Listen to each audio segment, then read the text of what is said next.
Sir నమస్తే, మన channel చూస్తున్న వాళ్ళందరూ ధన్యవాదాలు సార్. ఇది దేవినగర్ బిల్డింగ్, నార్త్ ఫేసింగ్ 85 గజాల బిల్డింగ్ అండి. ఇది ఉత్తర ఫేసింగ్ బిల్డింగ్ కట్టి 15 సంవత్సరాల లోపు అవుతుందండి. ఇది దేవినగర్ కిందకి వస్తుంది, ఉత్తర ఫేస్ వస్తుంది.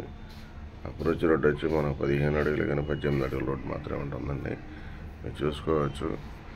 ఇది పక్కా రిజిస్ట్రేషన్ అండి, క్లియర్ టైటిల్, బ్యాంక్ లోన్ వస్తుంది.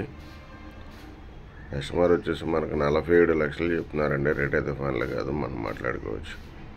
ఇది డబుల్ బెడ్రూమ్ ఇండిపెండెంట్ హౌస్ అండి, ఉత్తర ఫేసు. ఇది సిటీలో దేవినగర్ అండి, విజయవాడ సిటీలో మనకు సత్యాపురం పక్కనే వస్తుంది. ఇది ఏరియా చాలా దగ్గరగా ఉంటుంది. మీకు రెసిడెన్షియల్గా కానీ మీకు మీ ఆఫీస్కి వెళ్ళడానికి చాలా క్లోజ్గా ఉంటుంది సార్. మీకు ఎవరికైనా ఇంట్రెస్ట్ ఉంటే నా నెంబర్ కాల్ చేయండి సార్. నా number 7075486666. Thank you sir, thank you for watching. ఇది మాకు బ్యాంక్ లోన్ కూడా ఇప్పిస్తామండి. మీకు ఇంట్రెస్ట్ ఉంటే నా నెంబర్కి కాల్ చేయండి sir. Thank you for watching. మన ఛానల్ చూడండి, లైక్ చేయండి, షేర్ చేయండి.